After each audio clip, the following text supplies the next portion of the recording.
Story number 1. Whispers of the Bell Witch Cave. I never intended to become part of a legend, but the allure of the unknown had always pulled me in. Growing up in Nashville, I was surrounded by stories of haunted places and restless spirits, but none captivated me as much as the tale of the Bell Witch Cave in Tennessee. When Christmas of 1817 rolled around, my curiosity turned into obsession. I decided to spend the holiday season exploring the infamous site, hoping to uncover the truth behind the Bell family's tragic demise and the vengeful spirit of Kate Batts. The journey to the cave was arduous, the roads barely passable under the weight of early winter snow. The landscape was a bleak expanse of frozen ground and barren trees, the air crisp and biting. As I approached the site, the legend seemed to materialize before me. The dense woods surrounding the cave were eerily quiet, the silence only broken by the distant call of a lone owl. The entrance to the cave was obscured by thick underbrush, a dark maw in the earth that seemed to swallow the light. I set up my camp at the edge of the woods, the temperature dropping rapidly as night fell.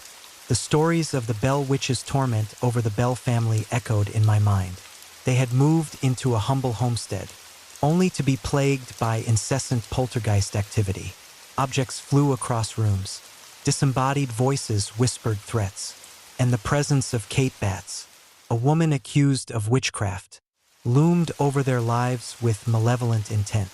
By Christmas, the family had fled, leaving behind a legacy of fear and unanswered questions. As midnight approached, I felt a chill settle over the area, the kind that gnawed at your bones and made the hairs on your arms stand on end. I decided to venture into the cave, armed with nothing but a lantern and my journal. The entrance was narrow, forcing me to crouch as I made my way inside. The air was damp and heavy, the walls slick with moisture. My footsteps echoed ominously, each one amplified by the cavernous space. Deeper into the cave, the darkness seemed to press in, the lantern casting long, wavering shadows that danced along the rocky walls. I reached a chamber where the whispers began, a soft, sorrowful moaning that seemed to come from the very stones themselves. My heart pounded as I tried to rationalize the sounds, telling myself it was the wind or the cave's natural acoustics. But the whispers grew louder, more distinct, forming words that sent shivers down my spine. Leave now. I spun around, the lantern flickering in my hand. The room was empty, but the feeling of being watched was undeniable. I pressed forward, driven by a mix of fear and determination, until I stumbled upon an old, weathered altar. Carvings of symbols and runes adorned its surface, remnants of rituals long forgotten. The air around it was thick with an oppressive energy, making it hard to breathe. Suddenly, the whispers ceased, replaced by a deafening silence that felt like a physical force. I reached out to touch the altar, my fingers brushing against the cold stone. Instantly, a surge of pain shot through me, my vision blurring as the spirit of Kate Batts manifested before me. She stood tall, her figure ethereal and haunting, her eyes hollow pools of endless sorrow and rage. "Why do you disturb us?" her voice echoed, a blend of anguish and wrath. "Why do you seek our torment?" I staggered back, the lantern slipping from my grasp and shattering on the ground. The light was extinguished, plunging me into darkness. Panic surged through me as I fumbled for my lantern, the fragments of glass cutting into my skin as I desperately tried to piece it back together. The temperature plummeted, my breath visible in the icy air. "Help us! Free us!" Kate's voice resonated through the cave, her spirit tethered by centuries of pain and injustice. I realized then that the Bell Witch was not just a vengeful spirit, but a collective manifestation of unresolved suffering. The Bell family's plight was intertwined with Kate Batts' own tragic story, creating a nexus of restless souls trapped in the cave's depths. Summoning every ounce of courage, I began to speak, my voice barely above a whisper. "I mean no harm. I want to understand your pain, to help you find peace." The air shifted, the oppressive weight lifting slightly as if acknowledging my sincerity. The whispers returned, softer this time, less threatening. Peace is hard to find. I knew what I had to do, retracing my steps. I exited the chamber, the atmosphere now tinged with a faint sense of hope. The journey back was fraught with unease, the spirits of the past watching my every move, their sorrow palpable in the cold night air.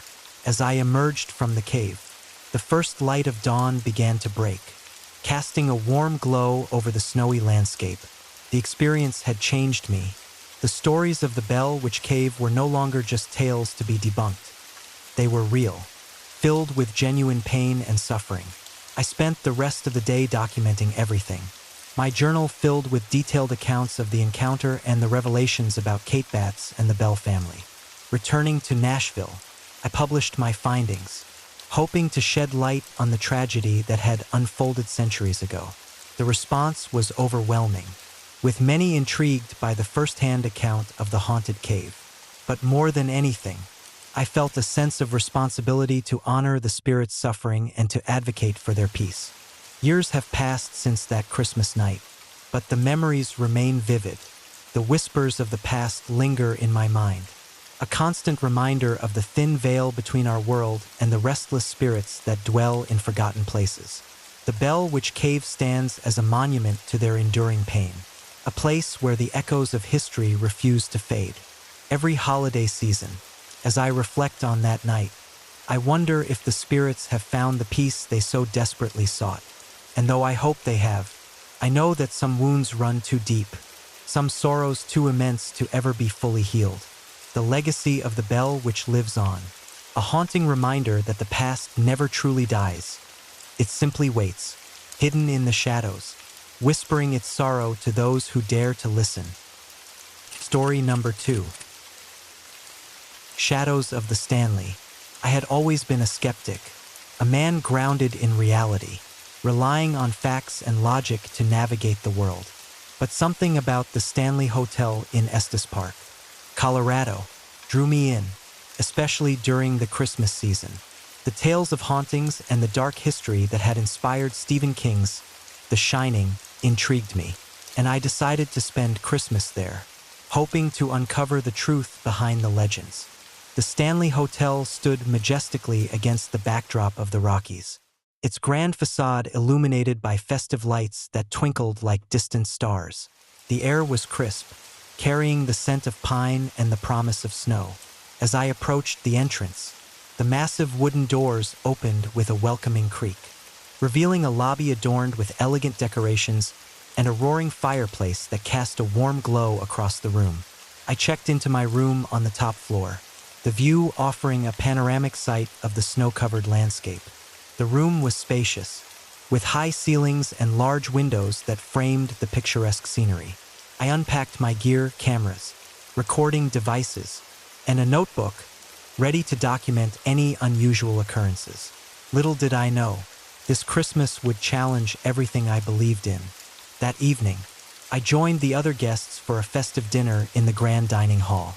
The room was filled with laughter and the clinking of glasses, the atmosphere jovial and bright. As we dined, I couldn't help but overhear snippets of conversations about previous guests' eerie experiences. One woman recounted hearing a piano playing by itself late at night, while another spoke of footsteps echoing through empty corridors. After dinner, I decided to explore the hotel, eager to immerse myself in its history. The corridors were adorned with antique paintings and ornate furnishings, each room telling its own story. As I wandered, I felt a chill run down my spine, an inexplicable sense of being watched. I shook it off, attributing it to the old building's natural creaks and groans. I made my way to the grand ballroom, where an old, grand piano sat under a chandelier. The room was silent, the only sound being the faint ticking of a grandfather clock.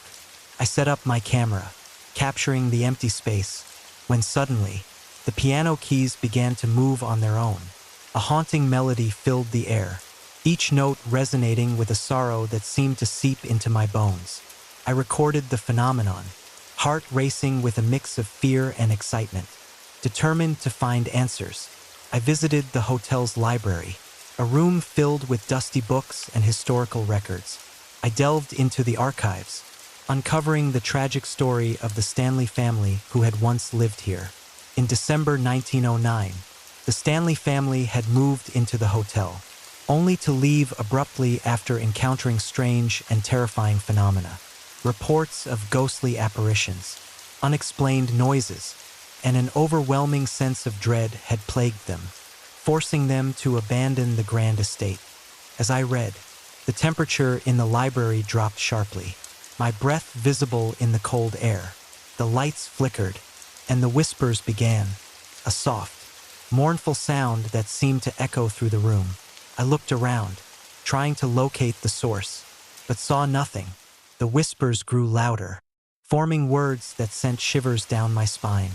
Leave. Leave now. Panic set in as I realized I wasn't alone. I grabbed my camera, flashlight, and notebook, determined to capture evidence of the supernatural. I left the library, navigating the dimly lit hallways with a heightened sense of awareness. Every shadow seemed to move, every sound amplified by my racing heart. As midnight approached, I returned to my room to review the footage I had captured. The piano playing itself, the whispers in the library, they were undeniable. I sat on the edge of the bed, trying to steady my nerves, when the room grew unbearably cold. My breath came out in visible puffs, and the lights dimmed, casting long, distorted shadows across the walls. I heard footsteps outside my door, slow and deliberate. My heart pounded as I reached for my flashlight, shining it toward the sound. There, in the hallway, stood a figure, a man in old-fashioned attire, his face obscured by shadows. He raised his hand, pointing directly at me, his eyes hollow and empty. "Why are you here?" he demanded, his voice echoing unnaturally in the confined space. I stammered, unable to form coherent words. I am just here to understand, to document." The figure advanced, the air thick with his sorrow and rage. I felt an overwhelming sense of despair, as if his pain was seeping into me, threatening to consume my very soul. I backed away, stumbling into the corner of the room, the flashlight flickering as the figure loomed closer. "Leave this place," he whispered, his voice a chilling blend of sadness and anger. "Find peace or join us in eternal suffering." Terrified, I scrambled to my feet, grabbing my things and fleeing the room. The corridors seemed to stretch endlessly, the whispers growing louder, guiding me toward the exit. I raced through the halls, the ghostly presence pursuing me, its cries echoing in my mind. Finally, I burst through the front doors, gasping for breath as the cold night air hit me. The storm had passed, leaving a serene blanket of snow in its wake. But the sense of dread lingered. I looked back at the towering structure of the Stanley Hotel, its windows dark and foreboding, knowing that the spirits within were still restless, their sorrow unending. In the days that followed, I couldn't shake the experience. The footage I captured showed the piano moving on its own, the shadowy figure in the hallway, a clear indication that the legends were true. I published my findings, the story of the Stanley family and the haunted hotel spreading like wildfire. But the true horror wasn't in the stories or the evidence I collected. It was in the lingering fear that something malevolent still resided within those walls, waiting for the next curious soul to uncover its secrets. The Stanley Hotel remained a beacon for the supernatural, a place where the past and present collided in a symphony of sorrow and despair. Years later, I still think back to that Christmas at the Stanley Hotel. The whispers, the apparitions, the overwhelming sense of being watched. They've left an indelible mark on my soul. I learned that some places hold onto their darkness tightly, ensuring that their stories of tragedy and loss are never forgotten. Every holiday season, when the snow begins to fall and the lights twinkle against the night, I can't help but feel a connection to those restless spirits. Their cries echo in my mind, a haunting reminder that the veil between our world and the supernatural is thin, especially during the most magical yet eerie time of the year. The Stanley Hotel stands as a testament to the enduring power of tragedy and the spirits that refuse to find peace. And while I've moved on from my life as a paranormal investigator, the shadows of Villisca and the whispers of Borley Rectory are nothing compared to the haunting memories of that night aboard the Queen Mary. But the Stanley House remains the pinnacle of my haunted experiences, a place where the past sorrow and the present's fear intertwine, creating a legacy of eternal unrest. Story number 3. Whispers of the Whaley House. The Whaley House stood at the corner of Broadway and Beach Street in Old San Diego, its Victorian architecture both charming and eerie under the winter sky. My friends and I had always been intrigued by its reputation as one of the most haunted houses in America. As Christmas approached, we decided to spend a night there, eager to experience the paranormal firsthand and perhaps capture something extraordinary on film. We arrived on a chilly December evening, the streets of San Diego cloaked in a thin layer of fog that seemed to cling to the historic buildings. The Whaley House, built in 1857, loomed before us, its windows darkened and the front porch dimly lit by antique lamps. The caretaker, a quiet man named Mr. Thompson, greeted us with a wary smile, his eyes betraying a hint of the house's dark history. "Welcome to the Whaley House," he said, his voice soft but firm. "Feel free to explore, but remember to respect the spirits that reside here." We thanked him and made our way inside, the heavy wooden door creaking open to reveal a grand foyer. The air was thick with the scent of aged wood and something else, something metallic, like old blood. My friend Sarah immediately began setting up her camera in the living room, while Jake and I explored the upstairs bedrooms, each room holding remnants of lives long gone. As night fell, the house seemed to come alive with whispers and creaks that echoed through the halls. We gathered in the parlor, sharing ghost stories and sipping hot cider, the flickering fire casting dancing shadows on the walls. The atmosphere was tense yet exhilarating, the perfect setup for a night of ghost hunting. Around midnight, the temperature in the room dropped sharply, our breaths visible in the sudden chill. Sarah's camera picked up faint whispers, voices that seemed to move just beyond the edge of perception. We laughed nervously, attributing it to the old house's settling noises. But the unease lingered. "Did you hear that?"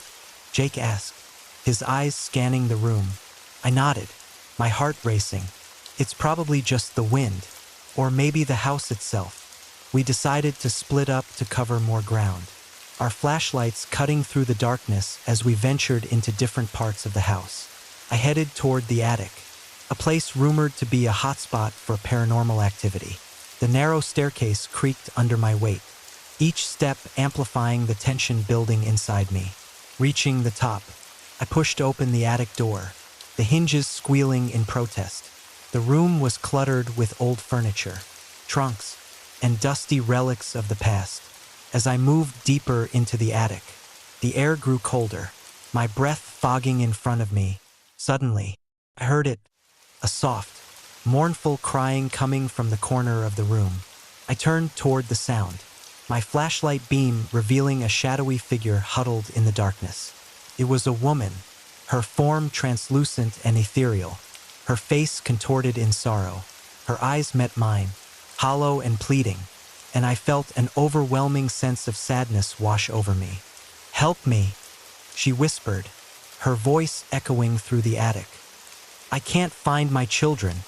Before I could respond, the figure dissolved into the air, leaving me alone with the lingering sorrow. My heart pounded as I hurried back downstairs, reuniting with Sarah and Jake in the parlor. We exchanged uneasy glances, the reality of our experience sinking in. As the night wore on, the strange occurrences intensified. Doors slammed shut on their own, footsteps echoed in empty hallways, and cold spots appeared without warning. The whispers grew louder, more insistent, filling the house with an oppressive presence that seemed to press down on us from all sides. Determined to uncover the truth, we delved into the house's history. The Whaley House had been the site of numerous tragedies, including the murder of the Moore family in 1912. Legend had it that their spirits still roamed the halls, searching for peace that had eluded them in life. we decided to conduct a séance, hoping to communicate directly with the restless spirits. Seated in a circle in the dining room, we held hands and closed our eyes, focusing our energy on reaching out to the other side. The air grew thick with anticipation, the silence pressing in on us until Sarah broke it with a deep breath. "Is anyone here?" she asked softly, her voice barely above a whisper. The room remained still, the only sound the faint ticking of an old grandfather clock. Suddenly, the temperature plummeted, and the candles flickered violently. We heard the sound of a door slamming shut somewhere in the house, followed by the unmistakable sound of footsteps approaching our circle. "We hear you," Jake said, his voice steady despite the fear gripping us. "Show yourselves." A ghostly figure materialized before us, her form wavering like mist in the wind. It was Eleanor Moore, her eyes filled with endless sorrow. "Why can't you help us?" she cried, her voice echoing through the room. "We are lost, searching for our children." Before we could respond, the room erupted into chaos.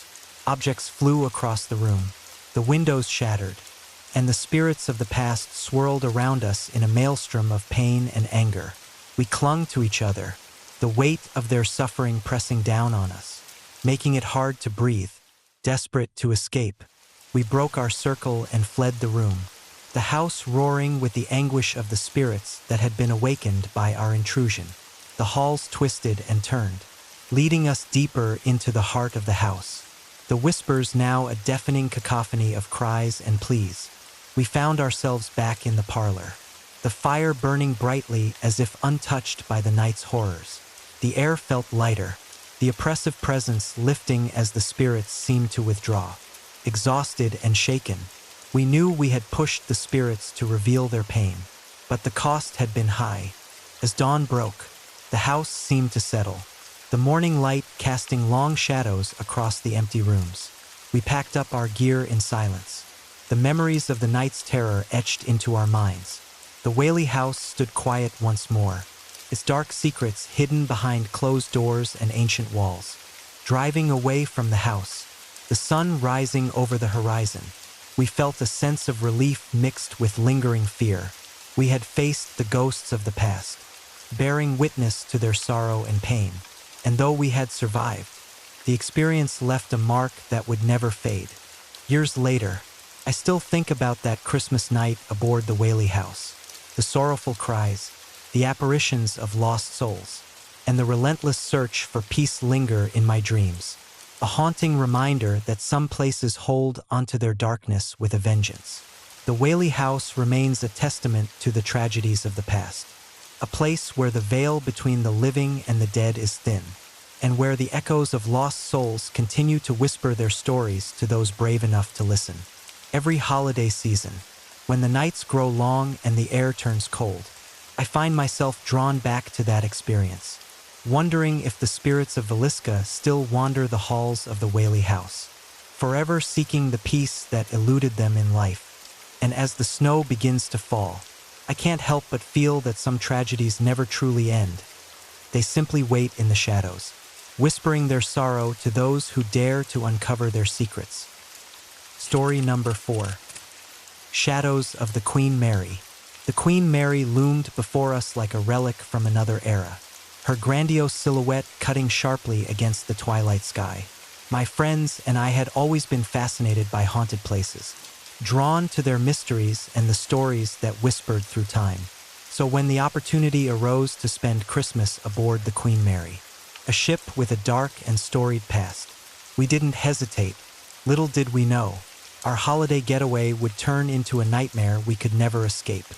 We boarded the ship on a chilly December evening, the festive lights twinkling against the backdrop of the ocean.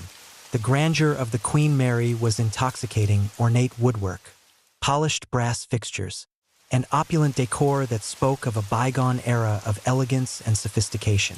As we settled into our cabins, the excitement was palpable. Little did we realize, the spirits of the past were already stirring, their restless souls awakened by our presence. Our cabin was spacious, with large windows offering a panoramic view of the water.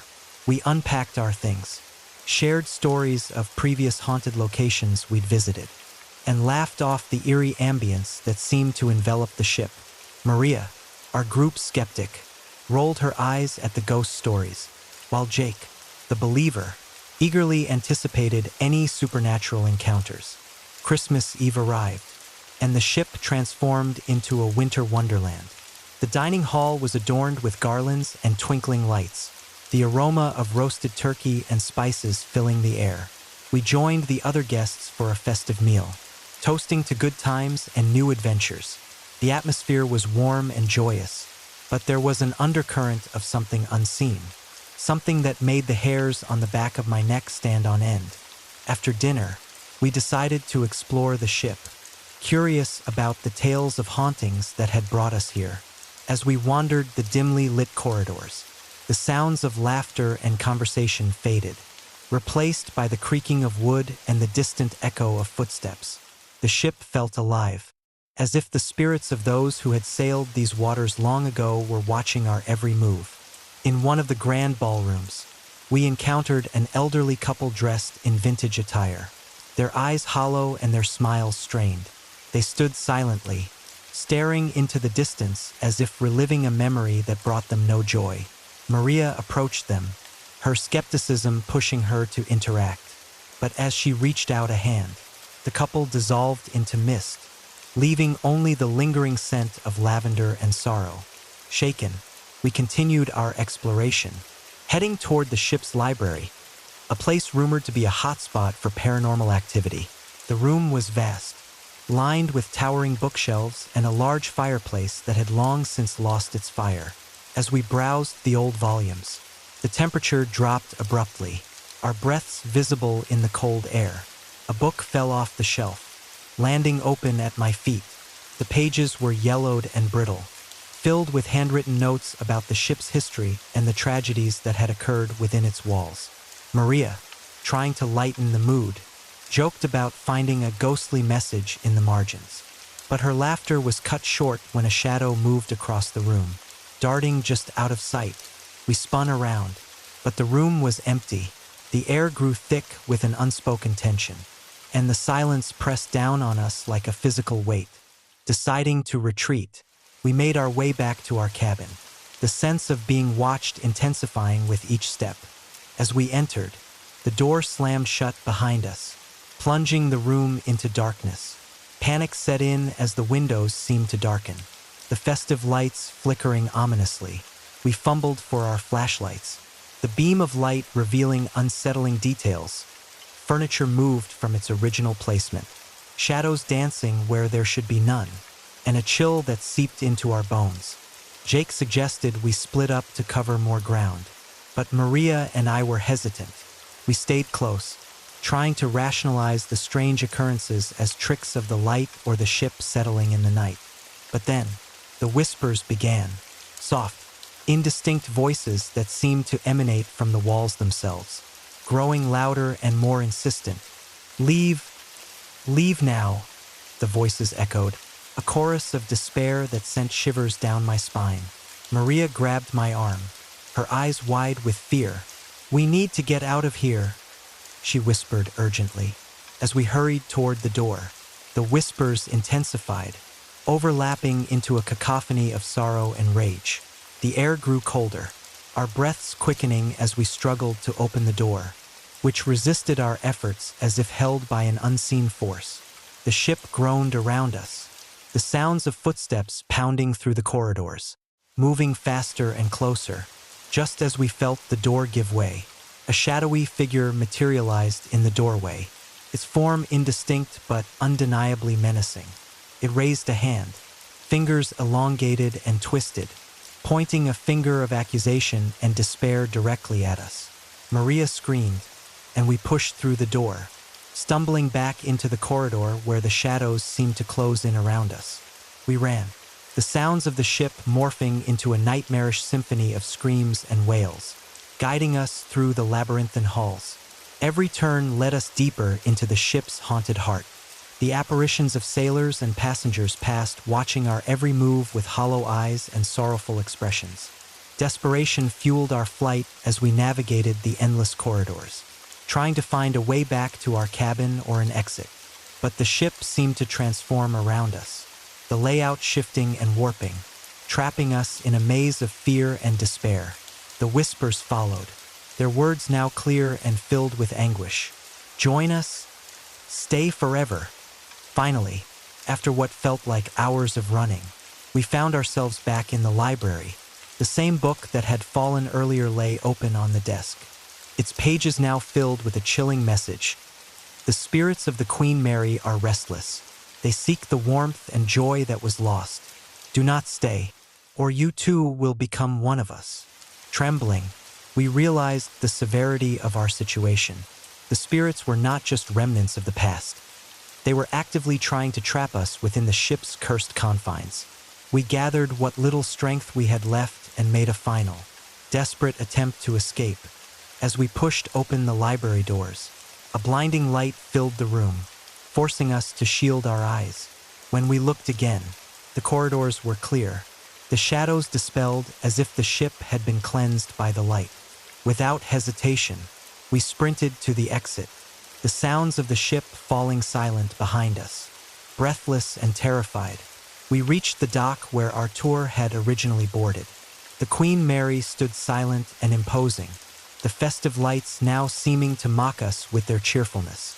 We piled into the boat, not daring to look back, and watched as the ship disappeared into the night, its dark secrets left behind.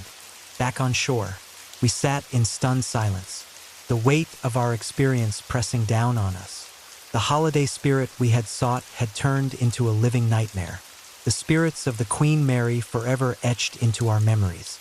We didn't speak much about that night, the fear and sorrow too raw to put into words, but the scars remained, a constant reminder that some places hold onto their darkness with a vengeance. Years later, the Queen Mary continues to draw visitors, each with their own tales of unexplained phenomena and eerie encounters. The legends grow, fueled by the experiences of those who dared to spend Christmas aboard her haunted decks. And while I've moved on from my life as a paranormal investigator, the memory of that night on the Queen Mary still lingers, a ghostly echo of the darkness that resides within the heart of the most haunted ship in America.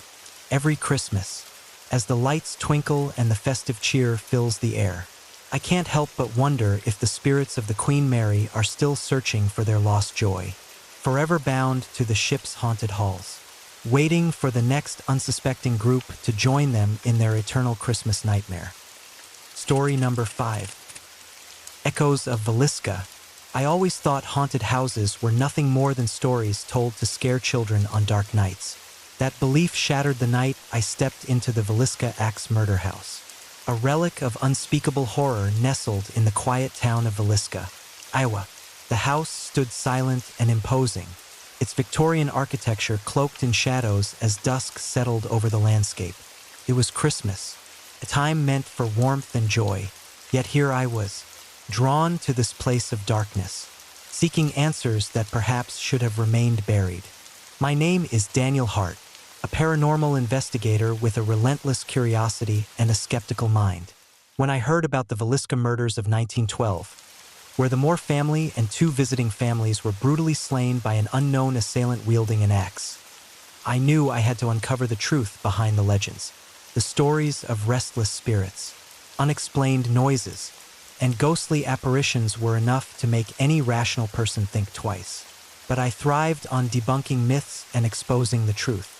The drive to Villisca was uneventful, the countryside rolling by under a blanket of early winter frost. As I approached the house, the air grew colder, and an uneasy silence settled around me. The once grand home now stood in disrepair, windows boarded up, and weeds overtaking the garden.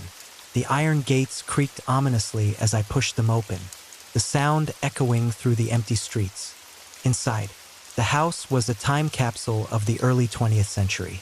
Dust-covered furniture, ornate wallpaper peeling from the walls, and antique decor created an eerie atmosphere. I set up my equipment in what was once the living room, the heart of the tragedy. The large fireplace, now cold and empty, dominated the room, its mantel adorned with faded photographs of the Moore family and their guests. As night fell, the house seemed to breathe around me, the temperature dropping noticeably. I lit candles to illuminate the space, the flickering flames casting long, dancing shadows. I began my investigation, starting with the area where the murders had taken place. The air felt thick with sorrow, and the walls seemed to whisper secrets I couldn't quite hear.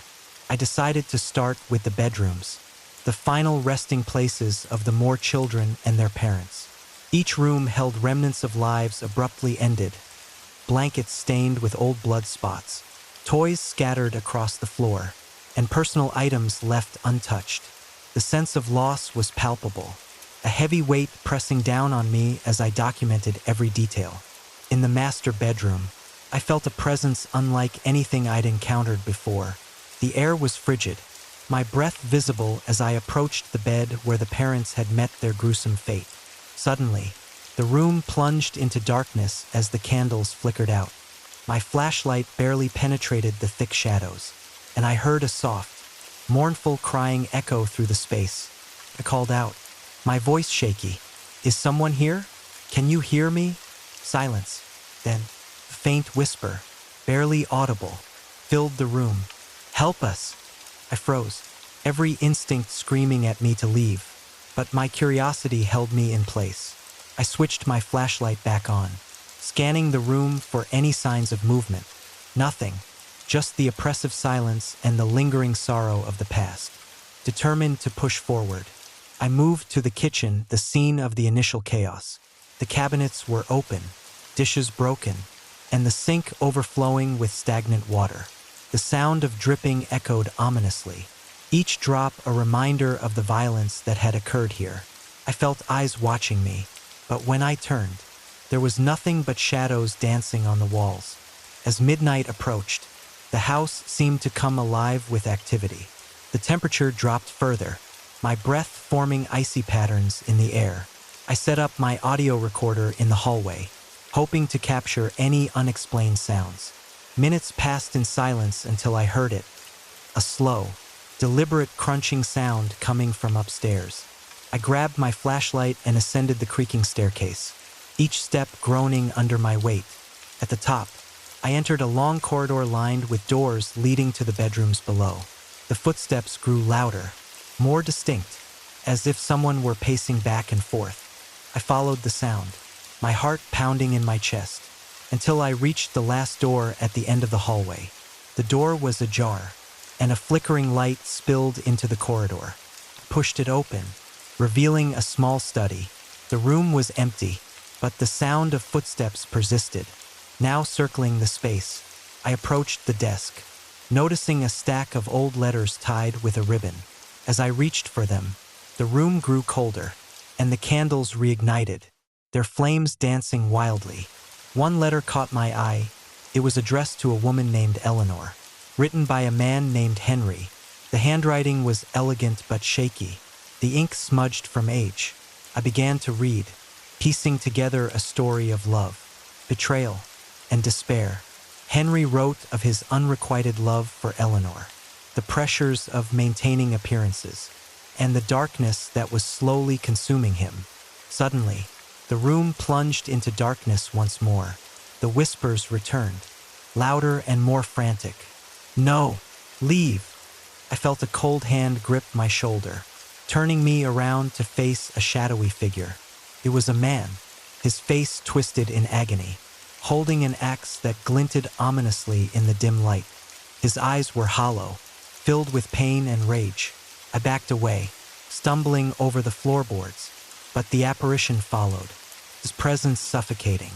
"Why?" I demanded, my voice barely above a whisper. "What do you want?" The figure raised the axe, and I screamed, ducking out of the way just as it swung through the air. The room exploded with chaos, objects flying, walls shaking, and the sound of the axe hitting would reverberating through the house. I ran down the stairs, the house seeming to shift and distort around me, guiding me toward the exit. I burst out of the front door, gasping for breath as the cold night air filled my lungs. The storm had passed, leaving the house silent once more. I looked back, the rectory standing still and menacing in the moonlight, as if nothing had happened. But I knew better. The spirits of the Moore family and their guests were still trapped within those walls, their anguish and pain echoing through the halls. I had witnessed their torment firsthand, felt the weight of their sorrow, and heard their desperate cries for help. In the days that followed, I couldn't shake the experience.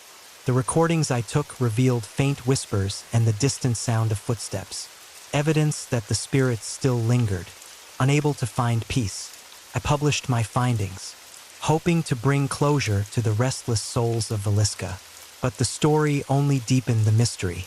The Villisca Axe murder house remains standing, a testament to the tragedy that unfolded within its walls.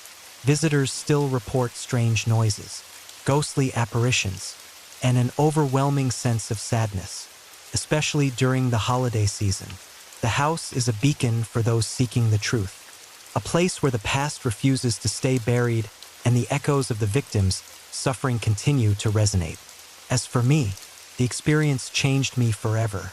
I became more attuned to the unseen forces that linger in our world, the spirits that walk among us, searching for answers, for peace. The Villisca house taught me that some tragedies leave scars that never fade, that some horrors are too real to be dismissed as mere stories.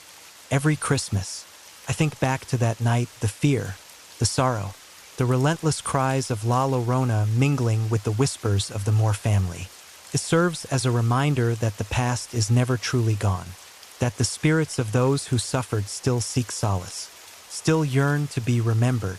And so, the house stands, silent yet full of life, a monument to the darkness that once consumed it and the spirits that continue to haunt it, forever seeking the peace that eluded them in their final moments. Story number 6. Whispers of Borley Rectory. The train ride from London to Essex felt interminable, the countryside blurred by the relentless drizzle that seemed to seep into every corner of the carriage. I had always been fascinated by haunted places, drawn to their mysteries and the stories that surrounded them. When I heard about Borley Rectory, dubbed the most haunted house in England, I knew I had to see it for myself. My skepticism was strong, but the allure of uncovering the truth was too compelling to ignore. Arriving at the small station near Borley, the rectory stood before me, its once grand facade now marred by years of neglect. The windows were dark, the paint peeling away like forgotten memories, and the garden was overgrown, reclaiming the land it once dominated. Harold Thompson, the caretaker, greeted me with a nervous smile, his eyes darting around as if he could sense the house's restless spirits. "Welcome, Mr. Avery," he said, his voice barely above a whisper. "It's good to have someone here who understands the importance of documenting what's happening." I nodded, trying to steady my nerves. The house loomed ominously, its presence both inviting and foreboding. Inside, the air was thick with the scent of damp wood and decay. Each room we passed seemed to hold its breath, waiting for something to break the silence. I set up my equipment in the living room, the remnants of a grand chandelier hanging above, now draped in cobwebs. That night, as the storm raged outside, the house seemed to come alive. The wind howled through the broken windows, and the rain battered the walls with a ferocity that matched the turmoil within. I sat by the fireplace, notebook in hand, documenting every creak and groan of the old structure. The silence was deceptive, masking the whispers that floated through the air, indistinct but undeniably present. Around midnight, the first sign of something amiss emerged. A loud crash echoed from the upstairs hallway, followed by the unmistakable sound of footsteps, slow, deliberate, and heavy. My heart raced as I grabbed my flashlight and cautiously made my way toward the source of the noise. The staircase creaked under my weight, each step amplifying the tension that gripped me. As I reached the top, the temperature dropped sharply, my breath visible in the dim light. The hallway stretched out before me, lined with portraits whose eyes seemed to follow my every move. That's when I saw her, a figure in a flowing white dress, standing silently at the end of the corridor. Her hair was long and unkempt, her face hidden in the shadows. She turned slowly, her hollow eyes meeting mine with a sorrow that pierced through my skepticism. I stood frozen, unable to move or speak. The apparition raised her hand, pointing toward the study, and her voice echoed in my mind. "Leave, leave this place." Before I could react, she vanished, leaving me alone in the eerie silence of the hallway. My mind raced with questions, but one thing was clear: Borley Rectory was more than just a haunted house. It was a place where the past refused to stay buried, where spirits lingered, trapped by their unresolved pain and sorrow. The following day, determined to understand what I had witnessed, I delved into the rectory's history. Father Francis Durbin had lived there in the late 1800s, a man of the cloth with a hidden passion for Eleanor, the miller's daughter. Their forbidden love affair had been the talk of the village, stirring whispers of scandal and deceit. On a stormy Christmas night in 1912, Eleanor vanished without a trace, leaving behind a family devastated by her loss. Some believed she had been driven to madness, while others whispered darker theories involving supernatural forces. As I pieced together the fragments of their tragic story, the house seemed to respond to my discoveries. More apparitions appeared, figures of the clergy who had served Father Durbin, their faces etched with the pain of lost souls. Doors slammed shut on their own, objects flew across rooms, and the whispers grew louder, more insistent. One evening, as I sat in the study poring over old journals left behind by the family, the room grew unbearably cold. The pages fluttered to life, as if an unseen hand were reading them. Words appeared where there had been none, telling of betrayal, heartache, and a curse that bound the spirits to the house forever. The air thickened with their anguish, and I felt their presence pressing in on me, their sorrow palpable. I realized that Borley Rectory was not just haunted. It was a prison for these tormented souls, their stories intertwined with the very fabric of the house. Each ghost had a tale of love and loss, of dreams shattered by circumstance and tragedy. Their cries were not just for recognition, but for release, a longing to move on from the pain that held them captive. Determined to help, I sought out Harold, hoping he might hold the key to easing their suffering. He confessed that he had witnessed the spirits many times, each encounter more terrifying than the last. He spoke of Eleanor's restless spirit, unable to find peace, and of Father Durbin's tortured soul, forever seeking forgiveness for sins long past. His knowledge was incomplete, but it was enough to guide me toward a possible solution. I decided to hold a séance, using the tools I had brought with me to communicate directly with the spirits.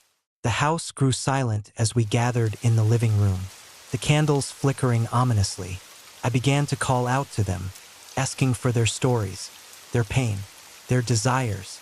First, the response was subtle, a flicker of light, a soft whisper, but as the séance progressed, the manifestations intensified. Eleanor appeared, her form ethereal and sorrowful, recounting the night she vanished, her voice filled with despair. Father Durbin followed, his presence heavy with guilt, begging for forgiveness he could never obtain. As the night deepened, the spirits seemed to merge, their stories intertwining in a tragic symphony of loss and longing. The house trembled with their collective anguish, and I felt an overwhelming urge to help them find peace. It was then that I understood their curse could only be broken by acknowledging their pain, by giving voice to their stories, and by offering them the closure they so desperately sought. With newfound determination, I continued to document their tales, ensuring that their voices would not be silenced by time. As Christmas approached once more, the atmosphere in the rectory began to shift. The oppressive weight of sorrow lifted slightly, replaced by a fragile hope that the spirits could finally move on. On Christmas morning, the first rays of sunlight pierced through the foggy windows, casting a warm glow over the house. The apparitions were gone, their presence faded like the remnants of a storm. The house felt lighter, as if a burden had been lifted. and the air was filled with a sense of peace that had eluded it for so long. I left Borley Rectory with a heavy heart, knowing that while I had given voice to their stories, the path to their ultimate release was still uncertain. The house remained a testament to their enduring pain, a place where the past and present coexisted in a fragile balance. Years later, the rectory burned down, leaving only ashes and memories, but the stories of those lost souls lingered, carried by the wind and whispered by those who dared to remember. Borley Rectory may no longer stand, but its legacy of sorrow and the echoes of its haunted history remain etched in the annals of the paranormal, a chilling reminder that some places hold onto their secrets with a vengeance, ensuring that their tales of tragedy and loss are never forgotten. And every Christmas, as I reflect on that haunting experience, I am reminded of the thin veil between our world and the spirits that dwell in the shadows, forever seeking peace, forever bound by their untold stories. Story number 7. Echoes of Villisca. The Villisca Axe murder house stood silent under the weight of its dark history, its Victorian facade a stark contrast to the vibrant greenery of the Iowa countryside. I had always been fascinated by true crime, haunted by the unanswered questions that lingered in the air long after the news had faded. When I first heard about the Moore family tragedy of 1912, it ignited a curiosity that I couldn't quell. The idea of stepping into a place where such horror had unfolded was both terrifying and irresistible. My name is Ethan Harper, a freelance journalist with a penchant for uncovering the truth behind unsolved mysteries. The winter of 2023 was particularly bleak, with long nights that seemed to stretch endlessly, perfect for delving into the shadows of history. I booked a stay at the Villisca Axe murder house for Christmas, determined to experience firsthand the hauntings that locals whispered about. I arrived on Christmas Eve, the sky a dull gray, heavy with the promise of snow. The house loomed before me, its windows dark and lifeless, the once grand porch now weathered and worn. As I approached, the door creaked open as if inviting me in, and I hesitated only for a moment before stepping inside. The interior was cold, the air thick with the scent of aged wood and something else, something metallic, like blood dried on the floor. My footsteps echoed through the empty halls as I made my way to the living room, where the original furnishings remained untouched by time. The fireplace was cold, the mantel adorned with antique decorations that looked out of place in the modern world. I set up my equipment in the center of the room: cameras, audio recorders, and a few personal items to make the space my temporary home. My goal was simple: document any paranormal activity and piece together the lingering spirit stories. As night fell, the house seemed to breathe around me, the silence almost oppressive. Midnight approached, and the house settled into an uneasy calm. I sat by the window, watching as snow began to blanket the grounds outside, muffling the world beyond. The only sounds were the distant howling of the wind and the occasional drip of melting snow from the eaves. Then it started. A soft whisper, barely audible, seemed to emanate from the walls themselves. I strained to listen, my heart pounding in my chest. "Help us!" The voice was faint, desperate, sending chills down my spine. I grabbed my audio recorder, ensuring it was on, and spoke softly into the darkness. "Is someone there? Can you hear me?" Silence. Then another whisper, louder this time. "Stay away!" My hands trembled as I adjusted the microphone, trying to capture every sound. The temperature in the room dropped noticeably, my breath visible in the cold air.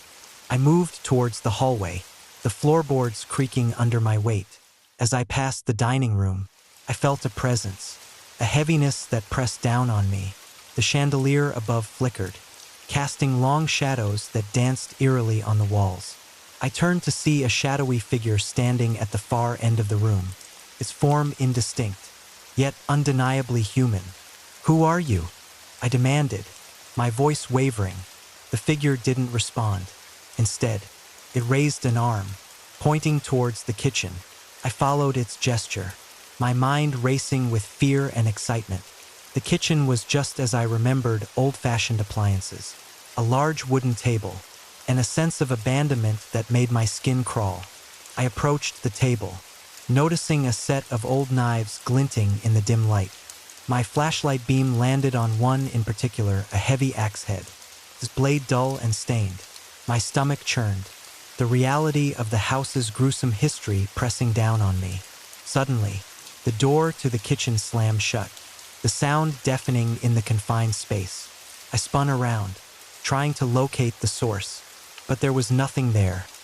Only the oppressive darkness and the lingering scent of blood. A cold hand grabbed my shoulder, and I whipped around, heart racing. There was no one, just an icy gust that extinguished my flashlight, plunging me into complete darkness. Panic set in as I fumbled for my phone, using its weak light to navigate back to the living room. Hours passed, or perhaps minutes. I couldn't tell in the disorienting nightmare I found myself trapped in. Every time I thought I was alone, I wasn't. The whispers grew louder, more insistent. "Don't leave. Stay with us." The walls seemed to close in, the house alive with the tormented souls of the past. I tried to remain calm, reminding myself that fear was just a tool used by those who wished to keep me from uncovering the truth. But the apparitions became more frequent, more vivid. Ghostly figures appeared and vanished, their faces contorted in eternal anguish. Children's laughter echoed through the halls, twisted into something malevolent and hollow. In the attic, I discovered old journals left by the Moore family. They spoke of financial troubles, strained relationships, and a growing sense of despair. But there was one entry that stood out, written by Loretta Moore herself, just days before the tragedy. "The darkness is growing stronger. I hear voices in the night, and the shadows move with intent.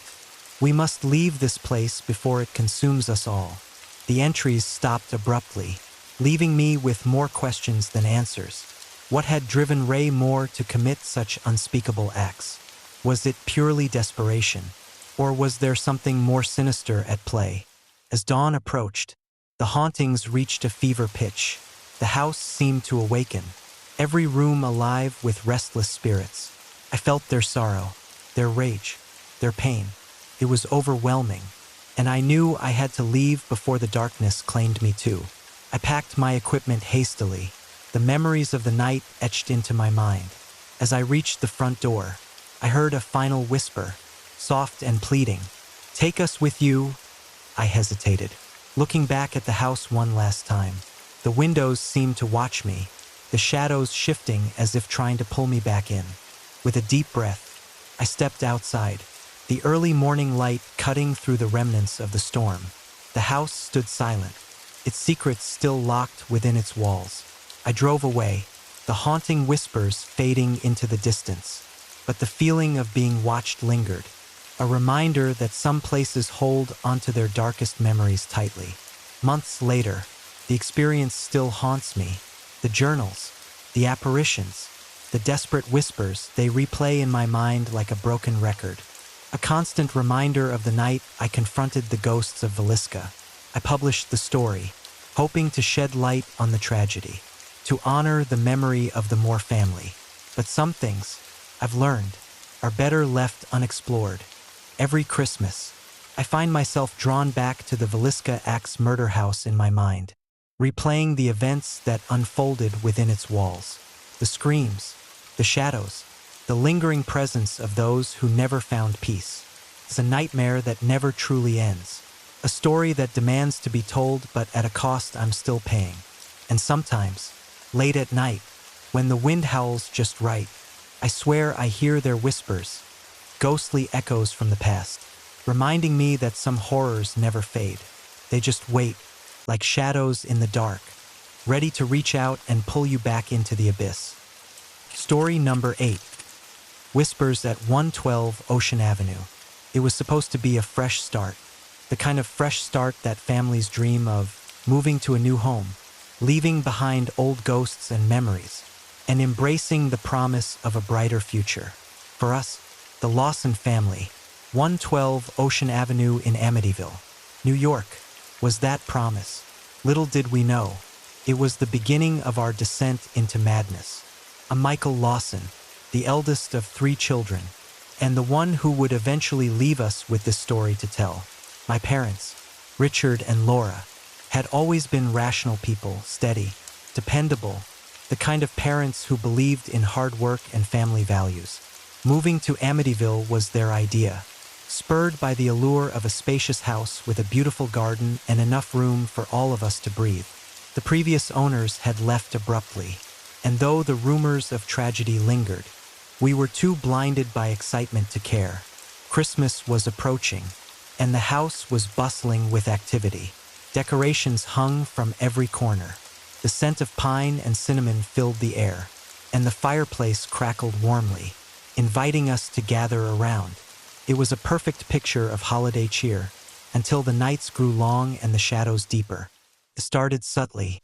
First, it was the creaking of floors when no one was walking, the distant whispers that seemed to float through the walls, and the feeling of being watched. My younger sister, Emily, was the first to voice her fears. She'd say she saw figures moving just out of sight, shadows dancing in the corners of her room. We dismissed it as overactive imaginations, the result of settling into a new home. But then things escalated.